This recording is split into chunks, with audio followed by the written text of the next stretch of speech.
आज प्रधानमंत्री मोदी क्योंकि उत्तराखंड के दौरे पर और ऐसे में आपको बता दें सीएम धामी ने एक्स पर पोस्ट किया है पीएम मोदी का हार्दिक स्वागत एवं अभिनंदन।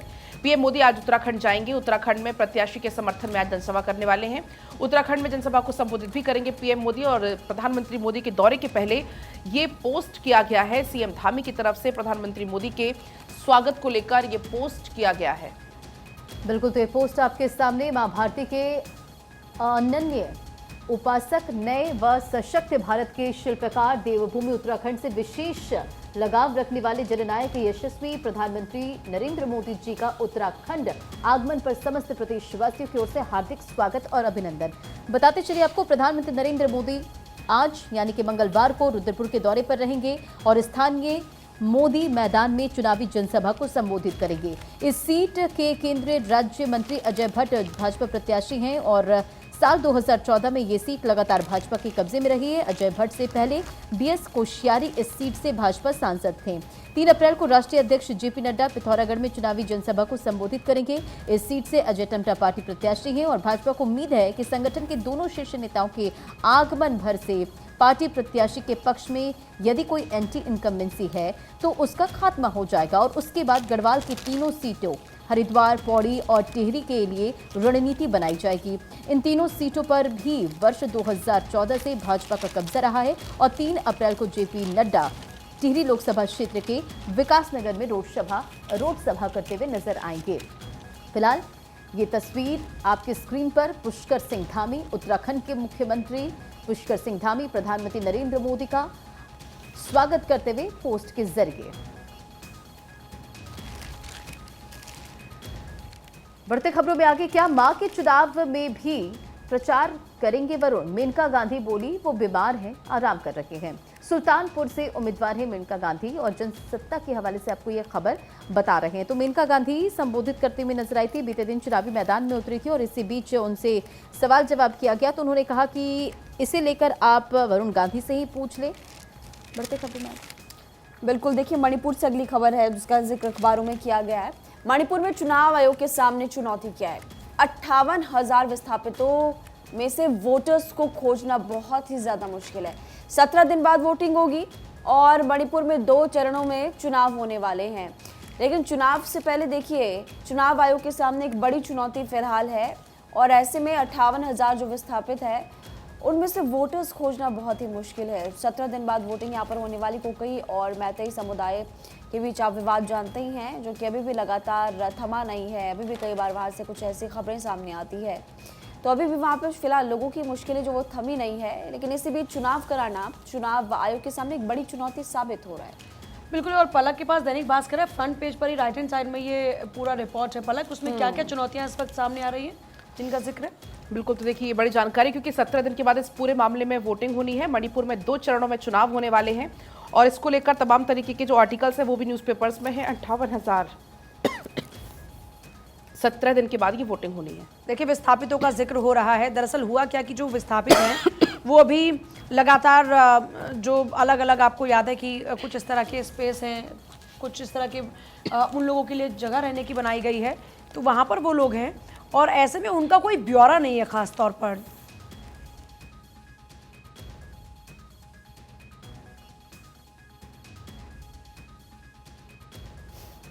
चुनाव में मात्र 17 दिन बचे हैं, ऐसे में जो विस्थापित है उनका कोई ब्यौरा नहीं है चुनाव आयोग के पास भी, और लोग अपनी जो वोटर लिस्ट में नाम है वो भी ढूंढते नजर आ रहे हैं। तो इस तरीके की तमाम चुनौतियां हैं।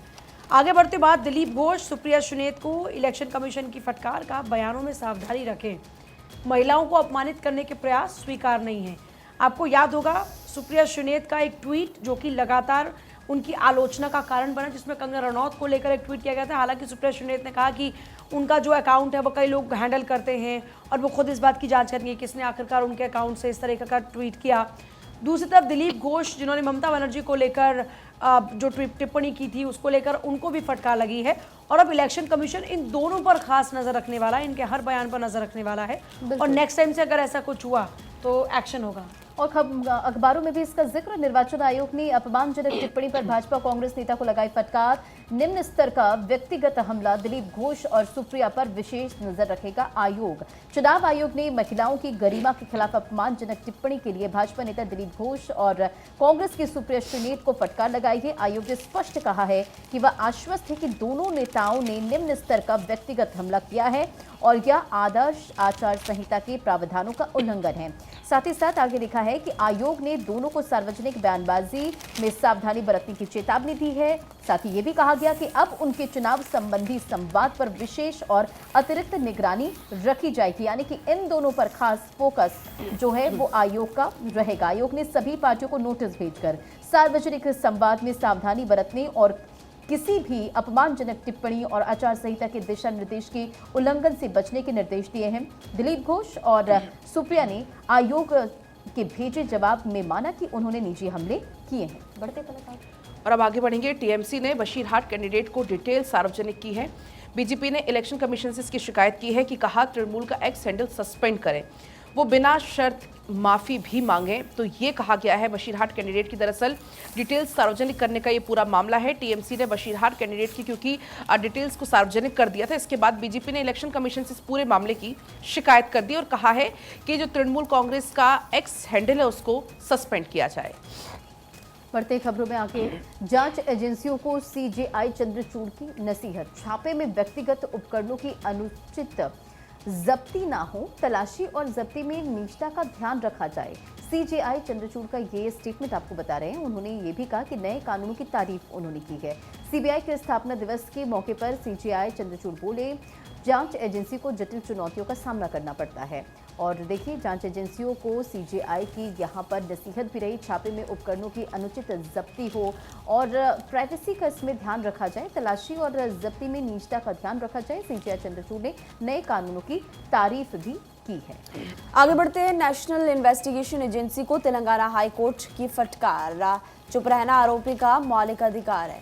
आरोपी चुप है या संतोषजनक जवाब नहीं दे रहा है, नहीं बढ़ा सकते आप इसको लेकर हिरासत।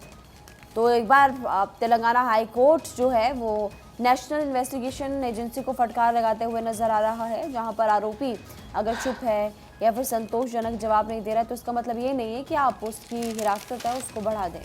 तो ये फटकार फिलहाल एजेंसी को यहाँ पर लगाई गई है। पूजा, चलिए आगे बढ़ रहे हैं। बात होगी तमिलनाडु की, जहां पर बेअसर कच्चा तीवू का मुद्दा। द्वीप के नजदीकी क्षेत्र में डीएमके कांग्रेस की लहर। रामनाथपुरम की रामेश्वरम सीट द्वीप के सबसे नजदीक इन पार्टियों के समर्थित उम्मीदवार के ही जीतने के आसार हैं। श्रीलंका के साथ समझौते को 50 साल बीत चुके हैं। चुनाव पर इस मुद्दे का खास असर नजर नहीं आ रहा। देखिए, कच्चतीवू द्वीप मामला उस वक्त सुर्खियों में आता है जब अन्नामलाई एकाटीआई के जरिए इस पूरे मामले को लेकर डिटेल्स इकट्ठा करते हैं और फिर प्रधानमंत्री मोदी सबसे पहले एक ट्वीट करते हैं, जिसके बाद बीजेपी के तमाम दिग्गज नेता उसको रीट्वीट करते हैं और खुद भी अपने अपने स्तर पर सभी लोग ट्वीट करते हुए नजर आते हैं। और इस पूरे मामले को लेकर कच्चा तीवू को घेरा, माफ कीजिएगा, इस पर कांग्रेस को घेरा जाता है कच्चा तीवू मामले पर, और कच्चा तीवू के मुद्दे को भुनाने की पूरी कोशिश की जाती है। लेकिन तमिलनाडु में ये मुद्दा बेअसर नजर आ रहा है क्योंकि उन दस्तखत हुए अब 50 साल गुजर चुके हैं। रामनाथपुरम की रामेश्वरम सीट द्वीप के नज़दीक है और यहाँ पर इस मुद्दे का असर कम ही नजर आ रहा है। श्रीलंका के साथ हुए समझौते को अब 50 साल गुजर चुके हैं, इसलिए चुनाव पर इस मुद्दे का कोई खास असर नजर नहीं आ रहा। पलक, चलिए और अब आगे बढ़ेंगे। मेक इन इंडिया का असर। सरकारी हथियार कंपनी ने तोड़े हैं रिकॉर्ड। हथियार कंपनी ने HAL ने सारे रिकॉर्ड्स तोड़ दिए हैं। 2023-24 की बात करें तो रिकॉर्ड राजस्व प्राप्त हुआ है। कंपनी को 29,810 करोड़ का रेवेन्यू मिला है। बीते साल की तुलना में 11% ये ज्यादा है। मेक इन इंडिया का असर अब साफ तौर पर रेवेन्यू पर देखने को मिलने लगा है। 29,810 करोड़ का रेवेन्यू मिला है, जो कि अगर हम पिछले साल से तुलना करें तो उससे करीब करीब 11% ये हाई है, 11% ज्यादा है। सरकारी हथियार कंपनी है जिसने सारे रिकॉर्ड्स तोड़े हैं और हथियार कंपनी जो HAL है उसने तमाम रिकॉर्ड्स तोड़ते हुए राजस्व 2023-24 में उसे प्राप्त हुआ है। बढ़ते खबरों में आगे देखिए, फर्जी मुठभेड़ मामले में सुप्रीम कोर्ट पहुंचे एनकाउंटर स्पेशलिस्ट प्रदीप शर्मा। इस मामले में बॉम्बे हाई कोर्ट ने सुनाई थी उम्र कैद की सजा और 6 के फर्जी मुठभेड़ मामले में बॉम्बे हाईकोर्ट के आदेश को सुप्रीम कोर्ट में चुनौती दी गई और बॉम्बे हाईकोर्ट ने उन्हें मामले में दोषी मानते हुए उम्र कैद की सजा सुनाई थी। तो बड़ी खबर आपको बता रहे थे कि सुप्रीम कोर्ट पहुंचे हैं एनकाउंटर स्पेशलिस्ट जो प्रदीप शर्मा हैं और यहाँ पर तमाम बड़ी बातों को वो जिक्र करते नजर आए। बॉम्बे हाई कोर्ट ने सुनाई थी उम्र कैद की सजा और बॉम्बे हाई कोर्ट के आदेश को सुप्रीम कोर्ट में चुनौती दी गई है। आगे बढ़ते उड़ान में ज्यादा देरी होने पर पैसेंजर्स जो है वो बाहर निकल सकेंगे। टाइमिंग का जिक्र गाइडलाइंस में नहीं है, अगर फैसला एयरलाइंस और एयरपोर्ट सिक्योरिटी पर फिलहाल छोड़ा गया है। दैनिक जागरण चूंकि इस वक्त मेरे पास है और फ्रंट पेज पर ही इस खबर को लेकर बताया गया है और हेडलाइन आपको बता देती हूँ, विमान में बैठने के बाद नहीं करना पड़ेगा उड़ान का अधिक इंतजार, इस तरह यात्रियों को सहूलियत होगी। नंबर 1, अधिक देरी होने पर यात्रियों को बोर्डिंग एरिया में वापस लाया जाएगा। नंबर 2, देरी की समस्या के समाधान के बाद दोबारा बोर्डिंग करवाई जाएगी। नंबर 3, एयरपोर्ट संचालक सुरक्षा जांच और बुनियादी ढांचे की व्यवस्था करेगा। 5 नंबर, एयरपोर्ट के डिपार्चर गेट का इस्तेमाल कर बाहर निकलने की अनुमति मिली है और उड़ान में देरी की शिकायतों के मद्देनजर BCAS ने ये दिशा निर्देश जारी किए। विमान यात्रियों को विमान में बैठने के बाद अगर ज्यादा समय तक उड़ान के लिए इंतजार करना पड़ता है तो अब इसलिए फैसला किया गया और अमूमन इस तरह के मामले लगातार सामने भी आ रहे थे, हम देख रहे थे, जिसकी वजह से कई बार वायरल वीडियोस हमने देखी कि लोग गुस्से में आ जाते हैं और ऐसे में एयरलाइंस के खिलाफ कई बार नारेबाजी या कुछ ऐसी हरकत करते हुए नजर भी आते हैं। अब उड़ान की रवानगी में ज्यादा देरी होने पर यात्री एयरपोर्ट के डिपार्चर गेट का इस्तेमाल कर विमान से बाहर निकल सकेंगे और BCAS ने निर्देश दिए और इसकी अनुमति दे दी है। उड़ान में कई घंटों की देरी की शिकायतों के मद्देनजर दिशा निर्देश जारी किए और महानिदेशक जो है BCAS के, उन्होंने कहा है कि 30 मार्च को एयरलाइन कंपनियों और एयरपोर्ट संचालकों को ये निर्देश दिए, इनसे यात्रियों को परेशानी अब कम होगी और बोर्डिंग के बाद उड़ान में ज्यादा देरी होने और बाकी आपात स्थिति में यात्रियों को संबंधित एयरपोर्ट के डिपार्चर गेट से बाहर निकलने की अनुमति अब आसानी से होगी। एयर कार्गो से जुड़े सुरक्षा पहलुओं पर गौर करें, गृह सचिव ने भी कहा है। तो देखिए विस्तार से फिलहाल बताया गया है दैनिक भास्कर में कि किस वजह से फैसला किया गया, क्यों फैसला किया गया, क्या फैसला किया गया और अब किस तरह से लोगों को सहूलियत मिलते हुए नजर आएगी। जनवरी में BCAS ने हवाई अड्डे के टरमैक पर यात्रियों के खाना खाने की घटना पर इंडिगो पर 1 करोड़ 20 लाख और मुंबई एयरपोर्ट संचालक MIAL पर 60 लाख का जुर्माना भी लगाया था। तो ओवरऑल फिलहाल बताया गया कि क्या गाइडलाइंस जारी की गई और क्या फैसला किया गया। पूजा, और देखिए इस साल सबसे ज्यादा गर्मी का अनुमान है, 20 दिन लू चलेगी। अगले हफ्ते 2 डिग्री से 5 डिग्री तापमान जो है वो बढ़ सकता है। महाराष्ट्र की बात करें, मध्य प्रदेश की बात करें, इन समेत 6 राज्यों में तो ज़्यादा गर्मी रहने वाली है, कई रिकॉर्ड्स टूटने वाले हैं। पलक, बिल्कुल, और ये कहा जा रहा है कि इस बार 85% ज़्यादा गर्मी पड़ने वाली है। पिछले बार के जो सारे रिकॉर्ड्स हैं वो टूटने वाले हैं। अगले हफ्ते 2 से 5 डिग्री तक तापमान बढ़ सकता है। अप्रैल आखिर तक 23 राज्यों में हीट वेव होने वाला है। टूट सकता है लू का पिछला रिकॉर्ड और यही वो समय होगा जब इलेक्शंस पीक पर होंगे, वोटिंग चल रही होगी और तभी क्योंकि अप्रैल आखिर में बताया जा रहा है कि 23 राज्यों में हीट वेव सबसे ज़्यादा होने वाली है। देश में लू के 10 से 20 दिन के 3 से 4 ऐसे दौर आएंगे जब सबसे ज़्यादा गर्मी होगी, सबसे ज़्यादा लू का कारण होगा। बाकायदा दैनिक भास्कर की अगर हम बात करें तो मैप के जरिए समझाया गया है, जहां पर ज्यादा लाल है वहां पर ज्यादा हीट वेव चलने वाली। 2023 के आंकड़े यहां पर दिखाए गए हैं और 2024 में कैसा रहने वाला है महीना वो भी दिखाया गया है। महिमा, गेहूं की फसल पर असर नहीं पड़ेगा ज्यादातर गर्मी का, मतलब ऐसा लिखा हुआ है कि गेहूं की फसल पर नहीं पड़ेगा अत्यधिक गर्मी का असर, ये फिलहाल इसमें बताया गया है। इसके अलावा देखिए गुजरात, मध्य महाराष्ट्र, उत्तर कर्नाटक, राजस्थान, मध्य प्रदेश, आपका उड़ीसा हो गया, उत्तर छत्तीसगढ़ हो गया, आंध्र प्रदेश में ज्यादातर गर्मी का सबसे ज्यादा प्रभाव पड़ने वाला है। यानी कि जगह जिनका नाम हमने आपको बताया यहाँ पर बहुत ज्यादा असर देखने को मिलेगा। और ये भी बताया गया है कि समय समय पर पानी कमजोर हो रहा है। मध्य प्रशांत महासागर में समय समय पर पानी का गर्म होना कमजोर हो रही है, लेकिन ये अप्रैल और मई के दौरान जारी रहेगा। और ये भी कहा गया कि अप्रैल में देश में सामान्य वर्षा जो है वो लंबी अवधि की औसत 39.2 मिलीमीटर का 88 से 112% होने की संभावना फिलहाल जताई गई है। तो ओवरऑल हम देख सकते हैं कि अप्रैल से जून तक देश में बहुत ज्यादा गर्मी बढ़ते हुए नजर आएगी और ऐसे में लोगों की मुश्किलें बढ़ सकती है। पलक, बिल्कुल, देखिए सावधान, भीषण गर्मी सताएगी 3 महीने और तमाम अखबारों में इसका जिक्र किया गया है क्योंकि बहुत सताएगी लू। गुजरात, महाराष्ट्र, उत्तरी कर्नाटक, राजस्थान, मध्य प्रदेश, ओडिशा, उत्तरी छत्तीसगढ़, आंध्र प्रदेश में लू का सबसे बुरा असर हो सकता है। मौसम विभाग की तरफ से ये जानकारी शेयर की गई है। बिल्कुल आगे बढ़ते हैं और पाकिस्तान की खबर आपको बताते हैं। तोशाखाना भ्रष्टाचार मामला बखूबी जानते हैं। इमरान खान बीबी की जो सजा है वो निलंबित और सरकारी उपहारों को अपने पास रखने का आरोप। कोर्ट ने सुनाई थी 14 साल की सजा और 31 जनवरी को कोर्ट ने ये सजा सुनाई थी। तोशाखाना केस जिसमें हमने पूछा ये देखा था मेरे ख्याल में कि जो इमरान खान थे उनको जो गिफ्ट्स मिले वो उन्होंने ज़्यादा दामों में उनको बेच दिया। एक दुबई के अमीर की घड़ी भी मेरे ख्याल में वो बेचते हुए नजर आए थे। तो इस तरह का ये पूरा मामला है। इमरान और बुशरा बीबी की सज़ा जो है वो निलंबित है। आप कुछ कहना चाह रहे हैं? बिल्कुल, देखिए अखबारों में भी इसका जिक्र है। पाकिस्तान का तोशाखाना भ्रष्टाचार मामला, इमरान बीबी की सजा निलंबित। कार्यकाल के दौरान मिले महंगे सरकारी उपहारों को अपने पास रखने का आरोप, जिसका जिक्र महिमा कर रही थी, और अदालत ने सुनाई थी 31 जनवरी को दोनों को 14-14 साल की जेल की सजा। तो पाकिस्तान के पूर्व प्रधानमंत्री इमरान खान को एक बड़ी राहत यहां पर मिली है।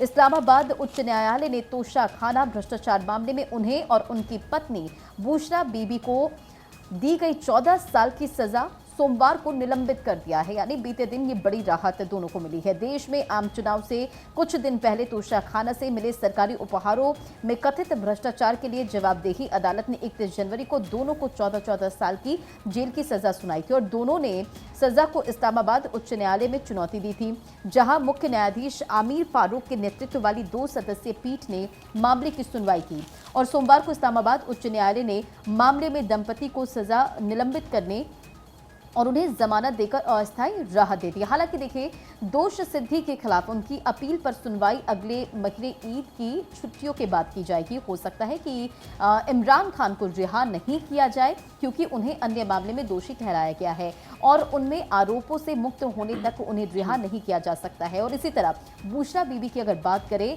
तो बुशरा को भी एक अन्य मामले में दोषी ठहराया गया और हो सकता है कि उनकी सजा निलंबित होने के बाद उन्हें रिहा नहीं किया जा सकता। देखिए, बिल्कुल तोशाखाना मामला वो मामला जिसमें लगातार इमरान खान की मुश्किलें बढ़ी और इमरान खान के सलाखों में जाने के पीछे यही मामला रहा। लेकिन अब राहत मिली है जब चुनाव संपन्न हो चुके हैं। जाहिर तौर पर उस दौरान में आपको याद होगा अब काफ़ी तादाद में इस पूरे मामले को लेकर लोग उनके साथ में आकर खड़े हो गए थे और खूब हमने दिखाया था कि किस तरीके से पाकिस्तान में वहाँ लगातार आंदोलन हो रहे हैं जमकर। आपको याद होगा कि अब बम तक फेंके जा रहे थे, गोलियाँ चल रही थी, काफ़ी ज़्यादा भीड़ सड़कों पर आ गई थी। उस तरह का कुछ पाकिस्तान में उस वक्त आलम रहा था। अब देखिए, बड़ा सवाल ये है कि 2 मामलों में और भी, चाहे बुशरा बीबी की बात हो चाहे इमरान खान की बात हो, वहाँ पर अभी भी, क्योंकि देखिए उनको सज़ा हो चुकी है। 30 जनवरी को साइफर मामले में 10 साल की सज़ा हुई। तोशाखाना मामले में भले ही राहत मिल गई हो, लेकिन कई और मामले भी हैं जिनमें दोनों दोषी करार हुए हैं। आगे बढ़ते हुए पाकिस्तान की बात करेंगे, जहाँ पर पेट्रोल के दामों में लग गई है आग।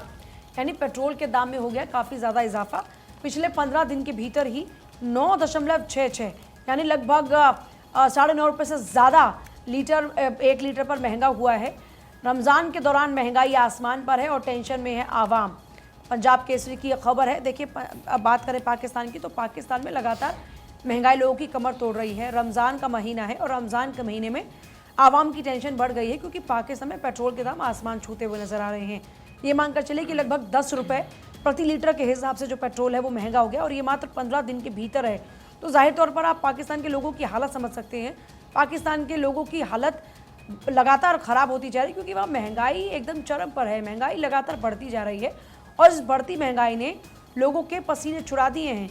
अब 15 दिन के भीतर ही लगभग 10 रुपये पेट्रोल महंगा हो गया। ज़रा अब आप सोचिए कि पेट्रोल महंगा होगा तो हर चीज़ महंगी हो जाएगी और पाकिस्तान के लोगों के लिए कितनी मुश्किलें बढ़ जाएंगी। क्योंकि 289 रुपये, लगभग 290 रुपये प्रति लीटर यहाँ पर पेट्रोल है। जो रोज़मर्रा की चीज़ें हैं वो वहाँ पर नहीं मिल रही और ऐसे में आप समझ सकते हैं कि वहाँ की आवाम के लिए कितना ज़्यादा मुश्किल है अपनी जो दिनचर्या को चलाना, क्योंकि 290 रुपये आप समझ सकते हैं कहाँ भारत के प्राइस और कहाँ पर पाकिस्तान के पेट्रोल के प्राइस। आगे बढ़ेंगे, एक और बड़ी खबर आपको बताएंगे। एक वाहन एक फास्टैग नियम ये देश भर में लागू। एक वाहन के कई फास्टैग लेने वाले जो लोग हैं वो अब निराश होंगे, तो उनके लिए ये जानकारी है।